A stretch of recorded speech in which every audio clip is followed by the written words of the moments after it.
Olá, pessoal! Eu sou a professora Maitê, professora da Universidade de Santa Cruz do Sul, e nós estamos aqui para dar início à nossa disciplina na pós em Família e Sucessões. Vamos trabalhar então direito material, processual e questões controversas dentro desses temas que são tão recorrentes dentro da advocacia civil. A disciplina que nós iniciamos hoje é aquela que diz respeito à tutela constitucional das famílias. Então, nesse primeiro momento, nós vamos estudar a origem, a evolução histórica das famílias, para que nós possamos compreender como chegamos a um modelo tão plural de reconhecimento de entidades familiares que temos hoje em dia. Falaremos também a respeito do processo de constitucionalização do direito privado, que determinou, como consequência desse processo, dessa exploração das normas constitucionais no âmbito do direito civil, Então nós vamos verificar que esse processo incidiu especialmente sobre o direito de família, em razão da família ser aquela célula de proteção básica da sociedade. E a partir daí, nós vamos trabalhar então com os princípios constitucionais aplicáveis ao direito de família. Embora essa nossa disciplina inicial seja um tanto mais teórica do que várias outras que virão no decorrer dessa pós-graduação, nós vamos tentar trabalhar esses temas que eu mencionei anteriormente a partir de decisões jurisprudenciais, a partir de casos concretos onde há incidência de decisões por parte dos tribunais de justiça dos estados, de variados estados e por parte dos tribunais superiores a respeito dessa temática que nós estamos iniciando a trabalhar hoje. Certo? Então sejam todos muito bem-vindos a essa pós-graduação e vamos então dar início ao nosso conteúdo, iniciando então com a questão da origem e das noções da evolução histórica da família. Inicialmente eu preciso dizer para vocês então que a família ela evolui conforme a própria sociedade evolui. E nós sabemos que a origem do Estado, a origem da sociedade se dá em grupamentos primitivos. Então, já em toda a pesquisa histórica e filosófica, nós temos, por exemplo, Aristóteles, que diz que o homem ele é um ser naturalmente sociável, é um ser que necessita viver em sociedade para poder se desenvolver e para poder sobreviver. A partir daí, Aristóteles vai dizer que a primeira sociedade que se forma é a sociedade entre o homem e a mulher. Esta sociedade, esta união entre o homem e a mulher para fins de procriação, para fins de desenvolvimento do próprio ser humano, vai dar origem à primeira noção de família, de grupamento familiar que se tem. Certo? Então, o homem e mulher, ou os homens entre si, não podem viver uns sem os outros, porque sem essa convivência não existe a própria sobrevivência humana, certo? O homem não é um ser que se permita viver em isolamento. Então, vai ser dentro da família, dentro do seio familiar, dentro dessa primeira organização social, que o homem vai conseguir se desenvolver, certo? Então, é também por isso que se diz que a família se desenvolve conforme a própria sociedade, conforme o próprio Estado evolui. E a gente vai perceber essa evolução em razão de vários marcos históricos, vamos dizer assim, que nos permitem ter algumas modificações na formatação da família ou no conceito de família que se tem presente. Então, a família, nos primeiros grupamentos, nas primeiras sociedades, aqueles povos mais primitivos, que fazia a reunião dos seres humanos para proteção recíproca, para desenvolvimento desses seres humanos e também para a própria manutenção da espécie, nesses povos primitivos, o matrimônio, o agrupamento dessas pessoas tinha uma característica totalmente diferente daquilo que se tem hoje. Hoje, quando nós pensamos em uma configuração de família, nós pensamos numa família num sistema monogâmico, ou seja, de um casal, seja um casal entre um homem e uma mulher, seja um casal entre dois homens, seja um casal entre duas mulheres. Porém, lá nos povos primitivos, o que se percebia é que o matrimônio, o grupamento humano, ele era poligâmico. De maneira que o relacionamento existente entre homens e mulheres naquela época era um relacionamento de uma certa promiscuidade. Por que a gente diz isso? Friedrich Engels, ao escrever o livro A Origem da Família, da Propriedade Privada e do Estado, ele vai dizer que nos povos primitivos, um homem pertencia a todas as mulheres daquele grupamento e que uma mulher pertencia a todos os homens daquele mesmo grupamento. A partir daí, a consequência desse tipo de relação humana era a impossibilidade, a inviabilidade de se determinar a paternidade dos indivíduos, dos filhos nascidos daqueles relacionamentos. O que se passa a perceber é que naquelas sociedades a família tinha uma conotação matriarcal. O chefe da família era a mulher, a mãe. Afinal de contas, apenas a maternidade era possível de ser determinada. A paternidade não era, certo? Então, a poligamia naqueles tempos era considerada absolutamente normal, ok?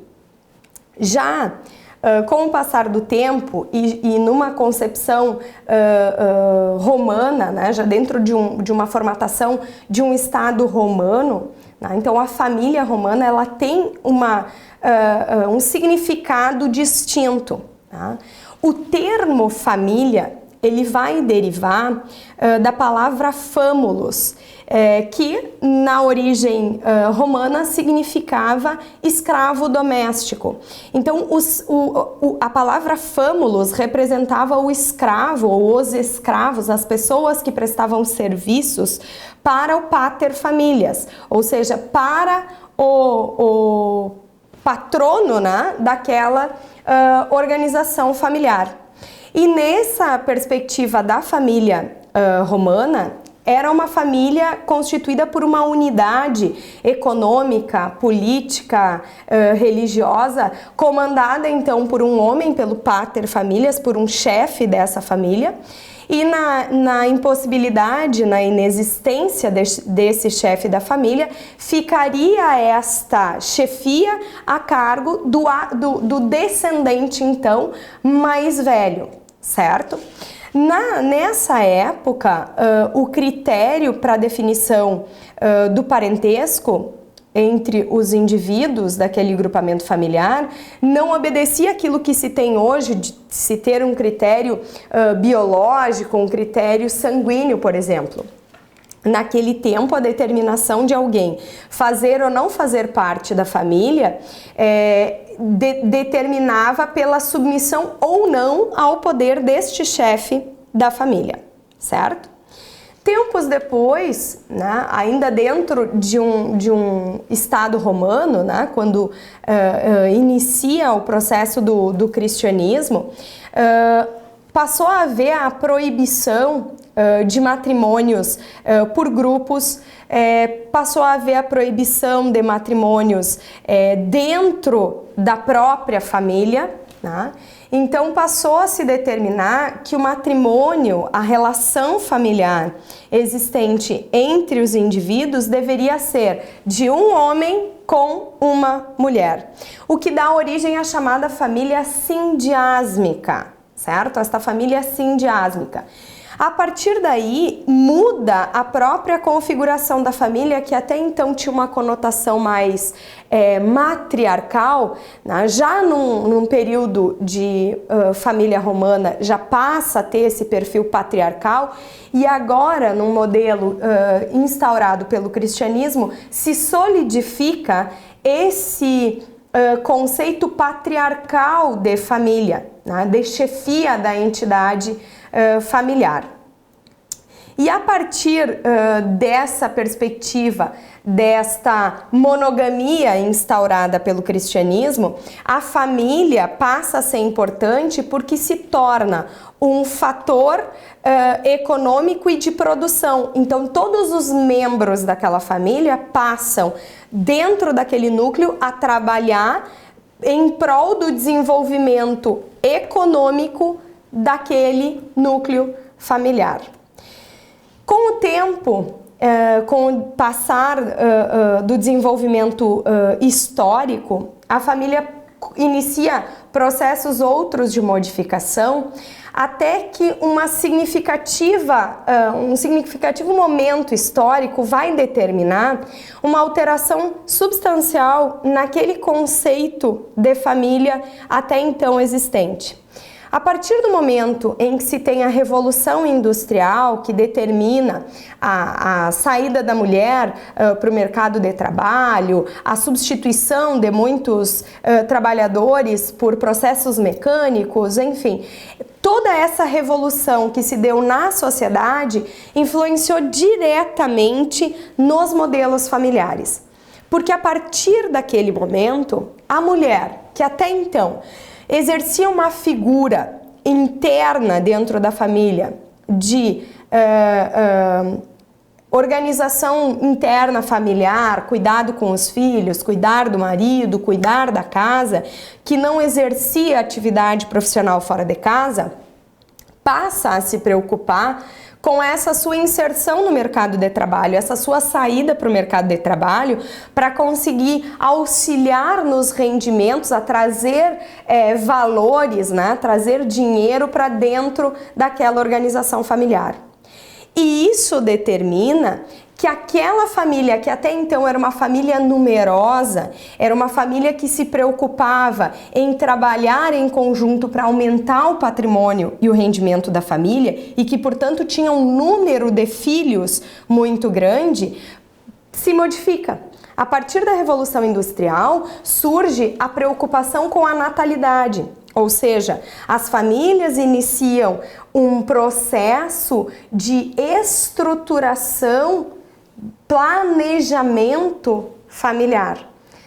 Essa mudança determinou a inserção para dentro da família de valores espirituais, de valores morais, né, e de valoração da mulher nesse núcleo familiar. E essa mulher, a partir ou em razão, né, desta saída, dessa sua iniciação no mercado de trabalho, passa também a se preocupar com a sua manutenção no mercado. E para conseguir se manter no mercado, precisava evitar a gestação. Tá? Então surge a partir daí essa preocupação com a natalidade. E como eu mencionei antes, essa inserção de novos valores para dentro do ambiente familiar, valores morais, valores éticos, determina a importância do afeto e do carinho. Talvez até então, não digo inexistente, mas existente em uma menor proporção ou pouco considerado. A Maria Berenice Dias, uma doutrinadora gaúcha que trabalha com o direito de família, ela diz que nesse período surge dentro da família a palavra lar, né? De representar aquele lugar de afeto e respeito. Então ela traduz a palavra lar, né, as letras L-A-R em lugar de afeto e respeito. Então essa modificação da família a partir da Revolução Industrial passa por um longo período de tempo a incidir nas organizações familiares, até que em razão do processo de constitucionalização do direito, né, de nova inserção de valores para dentro da família, de ampliação desses conceitos de família, nós passemos a ter momentos outros de desenvolvimento das famílias. Esse desenvolvimento que nós vimos até agora são desenvolvimentos gerais. A partir de agora a gente vai começar a comentar alguns aspectos gerais e conceituais a respeito da família e também aspectos relativos à família, o desenvolvimento das entidades familiares dentro do sistema jurídico brasileiro, certo? Então, quando nós falamos em direito de família, nós estamos falando naquele complexo de normas que se preocupam em estudar todos aqueles conteúdos relativos à família. Então, tudo aquilo que diz respeito a direito matrimonial, a regime de bens, a parentesco, a filiação, alimentos, guarda, rompimento das relações familiares, enfim, todos esses conteúdos que estão diretamente relacionados ao direito de família. Pontualmente com relação a esse termo, nós temos que observar que existe uma grande parte dos estudiosos da área do direito de família que acaba utilizando uma expressão que não é o direito de família, mas sim aquilo que se chama de direito das famílias, no plural. Por quê?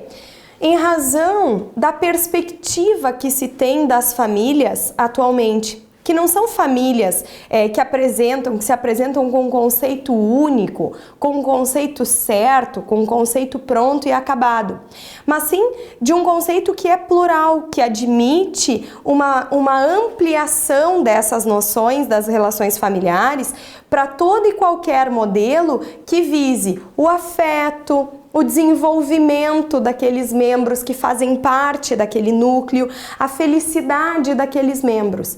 Então, não se fala para alguns doutrinadores em um direito de família, mas sim num direito das famílias, já para demonstrar essa noção de pluralidade.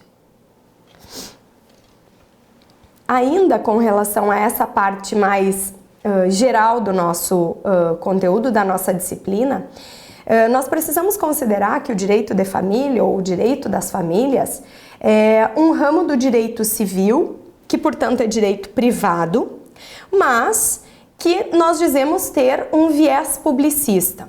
O que significa dizer que o direito de família tem um viés publicista? Significa dizer que em razão da família, por tudo aquilo que já falamos, né, desse desenvolvimento, acompanhar esse desenvolvimento da sociedade, de ser aquele núcleo que determina o surgimento das primeiras sociedades, conforme o entendimento de Aristóteles. Então, em razão da família ser essa célula base de formação do Estado, nós podemos dizer que o Estado tem uma atenção e uma preocupação especial com o direito de família e com relação às normas do direito de família. E, portanto, nós dizemos que, embora sendo um ramo do direito privado, o direito de família tem um viés publicista, certo? E esse viés publicista, ele vai se representar, ele vai se apresentar em vários momentos dentro, no caso brasileiro, da Constituição Federal. Tá? Então, lá no artigo 226 da Constituição Federal, se quiserem acompanhar conosco aí na tela, o artigo 226 da Constituição Federal diz: a família, base da sociedade, tem especial proteção do Estado. Então vejam, essa especial proteção do Estado com relação às normas do direito de família, com relação à família, significa a busca por parte do Estado de condições mínimas para o desenvolvimento dos membros daquela sociedade e de uma maior proteção a esses membros, certo? Então, a partir daí, desse artigo 226 da Constituição Federal, nós dizemos que então as normas de direito de família, elas são normas que têm um interesse e uma ordem pública, embora elas pertençam ao direito privado. Então elas vão tutelar um interesse que é geral, elas vão dar muito mais atenção ao interesse da coletividade do que propriamente interesses individuais de cada um, certo?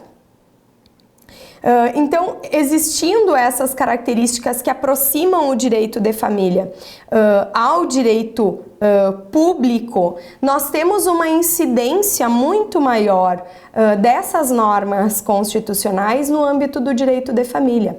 Não que estas normas não se apliquem aos demais ramos do direito privado. Quando nós mencionarmos o processo de constitucionalização do direito privado, nós vamos entender que essas normas se aplicam a todo o direito privado de forma indistinta. Porém, o direito de família acaba sendo atingido de uma maneira mais incidente com relação às normas constitucionais, em razão dessa perspectiva do Estado de ter uma maior proteção e preocupação com a célula básica de formação do Estado, certo? Então, a partir dessas noções, nós podemos dizer que a família inicialmente era uma instituição, né? Uma família, uma união entre pessoas que visava regular a guarda, sustento, educação dos filhos, que submetia a uma autoridade, né? Então, essa família instituição, ela evoluiu com o passar do tempo para uma família instrumento, né? Instrumento do quê? Um instrumento que propicie, que proporcione a formação, o desenvolvimento e a felicidade de cada um dos membros que compõem aquele núcleo familiar, certo? Então, a família acaba, em razão de todos esses aspectos, podendo ser conceituada de várias formas. Nós não podemos dizer que existe um conceito de família único, que é aquele núcleo de pessoas formados pelo marido, a mulher e os seus filhos. Na verdade, nós dizemos que a família ela é constituída de variadas formas. Nós vamos daqui a pouco trabalhar com algumas... No decorrer, né, do nosso conteúdo, nós vamos trabalhar com algumas formas de família e nós vamos ver que o direito ele não consegue evoluir de acordo com a evolução da sociedade. E nós já mencionamos que a família evolui de acordo com a evolução da sociedade, o que determina que as constituições familiares evoluam de maneira muito rápida. Então, constantemente estão surgindo novos arranjos familiares e o direito acaba não conseguindo, em termos de legislação, acompanhar esta evolução. Por isso a importância desta disciplina para o estudo de vocês nesta especialização, nesta pós-graduação. Por quê? Porque o aspecto constitucional, os princípios constitucionais, incidindo sobre o direito de família, permitem a permanente oxigenação dessas normas e a permanente atualização dos conceitos de família, de forma a sempre estarem se ampliando para inserir para dentro da proteção do âmbito do direito de família novas configurações que venham surgindo com o decorrer dos tempos, certo? Então, a própria Constituição Federal, ela não tem um conceito fechado de família. Ela já reconhece alguns modelos familiares dentro do próprio artigo 226, embora ela não deixe de forma estanque esse reconhecimento. Então, ela reconhece aquela família oriunda do matrimônio, ela reconhece aquela família originária da união estável, ela reconhece a chamada família monoparental, aquela que é originária de um dos genitores e a sua prole, mas ela não fecha esse conceito. Até porque a Constituição Federal de 88, enquanto uma Constituição principiológica, ela permite que esses princípios estejam sempre incidindo nas relações para viabilizar uma atualização constante, certo? Mas já que estamos falando de legislação, vamos conversar um pouquinho a respeito da evolução legislativa brasileira no que diz respeito à família, ou às constituições e proteções familiares, certo? Bem, Até 1889, o Brasil só possuía o casamento religioso. Nós não possuíamos casamento civil. Então, até a proclamação da República, todos os casamentos celebrados no Brasil eram casamentos estritamente religiosos. E os registros desses matrimônios somente são encontrados nas igrejas, nos locais onde foram celebrados. A partir da proclamação da República e com o surgimento da primeira Constituição da República de 1891, foi inserido no sistema jurídico brasileiro, pela primeira vez, o casamento civil. Então, lá no artigo 72, parágrafo 4º, se quiserem acompanhar comigo na tela, a Constituição da República estabelecia que a República só reconhece o casamento civil, cuja celebração será gratuita. A partir daí, houve a separação entre o casamento civil e o casamento religioso. O casamento religioso passou a cumprir, a respeitar as normas da religião, e o direito passou a regular o chamado casamento civil. Posteriormente, esse casamento civil passou a ser disciplinado pelo Código Civil de 1916. Então, esse Código de 1916 regulou, de uma forma geral, todo o aspecto da família brasileira do século anterior. Tá? Então, ele fazia a previsão de que a única forma de constituição de família no Brasil se daria através do casamento, e que esse casamento era indissolúvel, ou seja, a previsão legal de casamento no Brasil inicialmente era da indissolubilidade do vínculo matrimonial, o que determinava que uma vez que um casal tivesse contraído matrimônio, esse matrimônio só seria desconstituído em razão de anulação ou de óbito por parte de um dos cônjuges. Tá? Então, todas aquelas relações existentes entre pessoas fora de relações matrimoniais, e aqui eu não menciono apenas relações paralelas à relação matrimonial, mas sim relações entre pessoas que não fossem submetidas a casamento, eram consideradas relações imorais, eram consideradas relações ilegítimas. E a partir daí, todos os frutos ou os filhos advindos dessas relações eram filhos ilegítimos.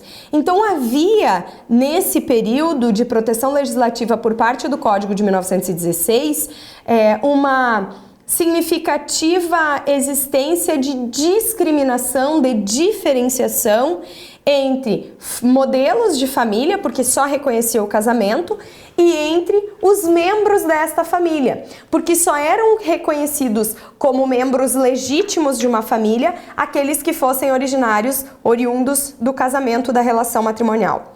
Todos aqueles filhos fora do casamento, de uma relação paralela ao matrimônio ou de uma relação não matrimonializada, eram considerados filhos ilegítimos. Então, apenas a família constituída pelo matrimônio era admissível. Contudo, nós temos que considerar que as relações familiares, elas sempre foram pautadas, ou na maioria delas, pelo afeto. E o afeto, assim como ele existe, ele pode acabar. O que começou a determinar muitos rompimentos de relações familiares, e esses rompimentos acabavam deixando os membros daquela família totalmente desprotegidos, porque a legislação não permitia nenhum tipo de dissolução do vínculo matrimonial. Então, em 1962, entra em vigor o Estatuto da Mulher Casada, a Lei 4.121, que passou a proteger a mulher de uma forma mais incisiva. Até então a mulher não tinha capacidade civil plena. Esse estatuto passou a reconhecer à mulher a capacidade civil plena, permitindo inclusive a ela a propriedade exclusiva dos bens que tivessem sido adquiridos com o fruto do seu trabalho, certo? Além disso, embora houvesse a previsão no Código de 1916 da indissolubilidade do vínculo matrimonial, o artigo 315, inciso 3 do Código Civil de 1916, previa a possibilidade da sociedade conjugal finalizar pelo desquite. O que é essa diferença? Quando nós formos trabalhar a próxima disciplina do nosso curso, que é a disciplina de Direito Marital e Regime de Bens, nós vamos, trabalhando com a questão do casamento, verificar que o casamento ele determina a existência de uma relação, ele cria entre o casal a relação conjugal, a relação marital e o vínculo matrimonial. Então são dois aspectos que o casamento constitui. Esta relação matrimonial, ela é dissolvida pelo rompimento, pela dissolução da sociedade. Então, no momento em que há a separação, seja ela uma separação fática, seja ela uma separação judicial, põe fim aos deveres de fidelidade, de respeito, de assistência mútua, ao regime de bens daquele casamento. Certo? Então, isso coloca fim pela separação, que lá no Código de 16 era chamado de desquite, que era a previsão que eu mencionei do artigo 315, inciso 3 do Código Civil de 1916. Contudo, esse desquite não rompia com o vínculo conjugal. O vínculo conjugal, ele só vai ser rompido a partir de 1977, quando entra em vigor no Brasil a Lei do Divórcio. Esta Lei do Divórcio, ela vai transformar o desquite, tratado pelo Código Civil, em separação e vai criar um novo instituto que é o divórcio. Então estabelecia que após a separação do casal por um determinado período de tempo, poderia este casal fazer a conversão desta separação em divórcio, rompendo então de forma definitiva o casamento. E a partir do momento em que o casamento era rompido de forma definitiva, que era colocado um ponto final no casamento e no vínculo conjugal, permitia a esses indivíduos, a partir de então divorciados, que constituíssem novas relações familiares por novos casamentos. Certo? Então, a Lei do Divórcio, a Lei 6515 de 1977, ela implanta no Brasil um novo sistema jurídico, tá, com relação ao casamento. E esse sistema jurídico foi sofrendo adaptações até que, com a entrada em vigor da Constituição Federal de 1988, também o direito de família passa por uma nova mudança em razão do processo de inserção na Constituição Federal dessas normas de direito de família, onde a Constituição, então, reconhece a igualdade entre os cônjuges na relação familiar, reconhece a igualdade entre os filhos, proibindo, portanto, quaisquer tipos de qualificações discriminativas. Então, aqueles filhos que até então eram considerados filhos ilegítimos, não existe mais essa qualificação. Filho é uma palavra que não admite qualquer tipo de qualificativo, tá, a ela. Além disso, a Constituição Federal reconhece, além da família constituída pelo casamento, a família constituída pela união estável e a família monoparental. E como eu já mencionei, não fecha as portas para reconhecimento de novos modelos familiares. Então, a Constituição Federal, reconhecendo esses novos modelos, esses novos arranjos familiares, especialmente aquelas relações não matrimoniais, aquelas relações que eram provenientes de união estável, inaugura uma nova era, vamos dizer assim, dentro do direito de família. Contudo, no que diz respeito às uniões estáveis, até então essas uniões estáveis não tinham proteção jurídica que não fosse a previsão constitucional. Então, em 1994, entra em vigor a Lei 8.971 e, posteriormente, em 1996, a Lei 9.278. Essas duas leis estabeleceram direitos aos conviventes em uniões estáveis. Então, esses direitos dizem respeito a julgamento por parte das varas de família, dos litígios originários dessas relações, direitos relativos a alimentos, direitos sucessórios, fixação inicialmente, né, lá na Lei 8.971, de um prazo mínimo de 5 anos de convivência para que se configurasse esta união estável, né, já que a Constituição protegia essa relação, mas não estabelecia requisitos necessários para que ela se configurasse, tá? Depois, a Lei 9.278 não traz nenhuma previsão de prazo para a configuração da união estável, mas reconhece alguns outros direitos, como o direito real de habitação e a competência, então, de julgamento pelas varas de família. Tá? Então, a partir dessas duas leis, se reconhece a união estável como entidade familiar a partir da Constituição, e essas duas leis regulam os requisitos para a configuração dessa união, determinando, inclusive, que os bens que tivessem sido adquiridos a título oneroso durante a relação de convivência passassem a ser entendidos como fruto de esforço comum do casal e determinando a partilha, para evitar que, especialmente a mulher, saísse prejudicada de uma relação como essa, porque já que não existia nenhum documento formalizando a existência da relação, tá? Que ela tivesse condições de buscar, de alguma maneira, os seus direitos.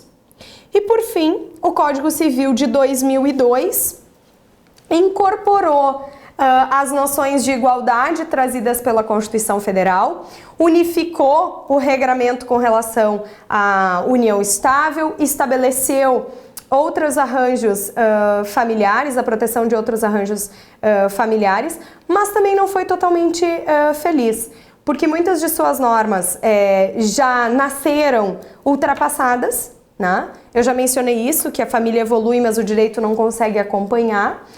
E para que o Código Civil conseguisse se oxigenar, permanecer sendo eficaz na sociedade, nós precisamos da aplicação de normas da Constituição Federal, dos princípios constitucionais nessas relações para viabilizar, então, a